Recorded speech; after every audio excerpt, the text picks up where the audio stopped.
ఇలా చేస్తే మీ పిల్లలు అస్సలు తినకుండా ఉండలేరు. స్వీట్ పొటాటో ఉడికించి పెడుతుంటే మీ పిల్లలు తినడానికి ఇష్టపడట్లేదా?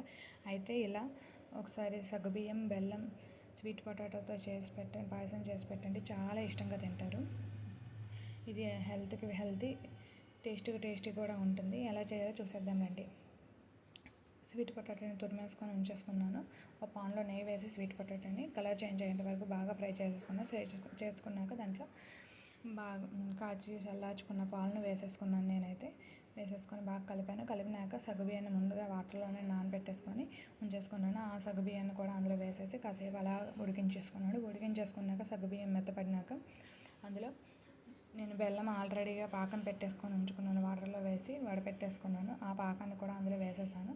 కాస్తంత ఇలాచి దంచేసి వేసుకున్నాక బాదం పౌడర్ వేసేసుకొని ఖర్జూరాలు వేసేసుకున్నాను. అలా కలిపేసి కాసేపు ఉంచేసి దించేసాను. చాలా టేస్ట్గా ఉంది. సబ్స్క్రైబ్ చేసుకోండి.